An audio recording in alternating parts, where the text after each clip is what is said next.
Assalamualaikum warahmatullahi wabarakatuh. Perkenalkan, nama saya Fadilah Yukas, NPM 2021-131 dari kelas 3B. Di sini saya akan melakukan presentasi mengenai gambaran umum komputer, komponen-komponen komputer dan fungsinya, dan Microsoft Office untuk memenuhi tugas MIT mata kuliah aplikasi komputer.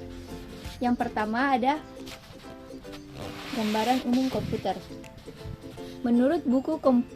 Menurut buku komputer annual Robert H. Blismer, komputer adalah suatu alat elektronik yang mampu melakukan beberapa tugas sebagai berikut. Yang pertama, menerima input. Yang kedua, memproses input tadi sesuai dengan programnya. Yang ketiga, menyimpan perintah-perintah dan hasil dari pengolahan. Yang keempat, menyediakan output dalam bentuk informasi.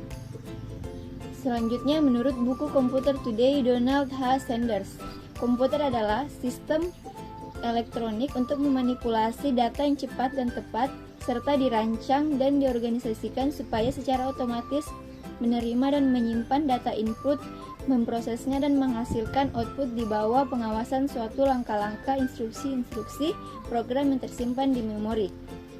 Selanjutnya, menurut buku Computer Organization, komputer adalah mesin penghitung elektronik yang cepat, dapat menerima informasi input digital, memprosesnya sesuai dengan suatu program yang tersimpan di memorinya atau stored program, dan menghasilkan output informasi. Sistem komputer. Supaya komputer dapat digunakan untuk mengolah data, maka harus berbentuk sistem komputer. Sistem adalah jaringan daripada elemen-elemen yang saling berhubungan, membentuk satu kesatuan untuk melaksanakan suatu tujuan pokok dari sistem tersebut. Tujuan pokok dari sistem komputer adalah mengolah data untuk menghasilkan informasi. Supaya tujuan pokok tersebut terlaksana, maka harus ada elemen-elemen yang mendukungnya. Elemen-elemen dari sistem komputer adalah software, hardware, dan brainware. Elemen-elemen dari sistem komputer yang pertama, hardware. Hardware atau perangkat keras adalah peralatan di sistem komputer yang secara fisik terlihat dan dapat dijamah. Yang kedua ada software. Software atau perangkat lunak. Software atau perangkat lunak adalah program yang berisi perintah-perintah untuk melakukan pengolahan data. Selanjutnya brainware. Brainware adalah manusia yang terlibat di dalam mengoperasikan serta mengatur sistem komputer.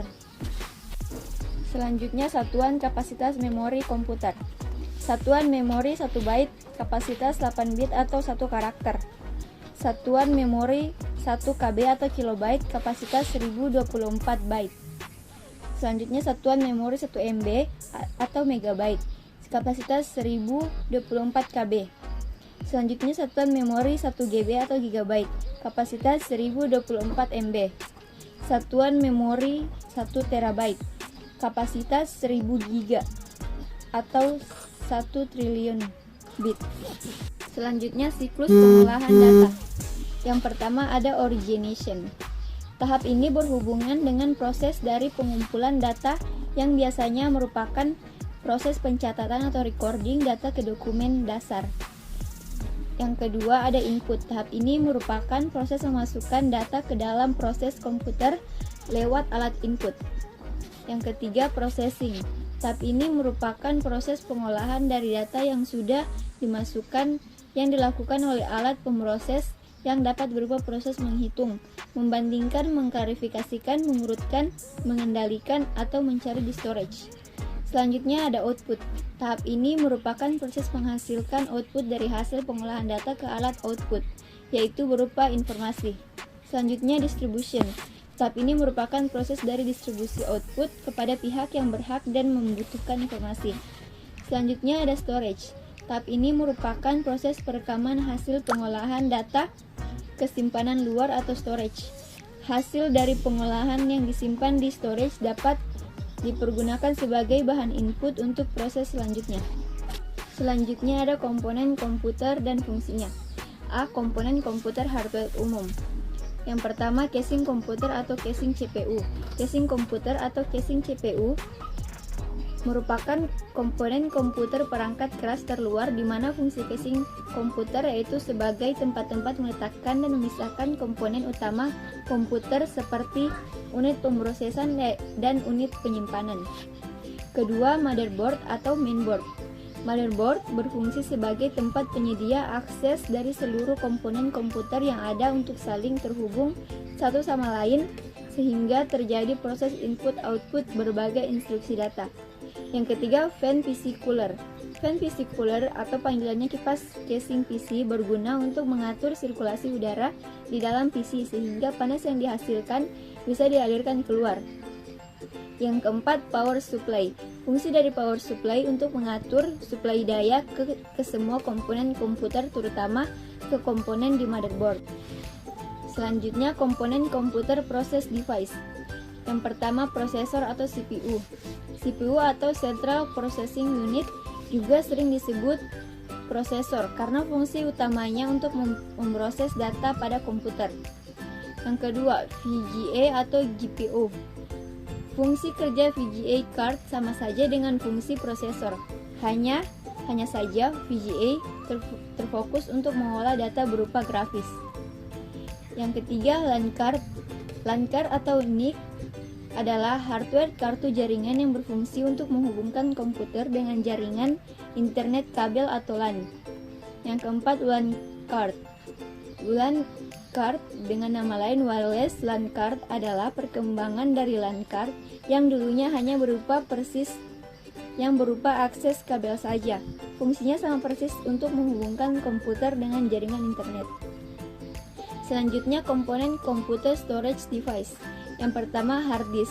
Fungsinya sangat jelas sebagai penyimpanan pada komputer.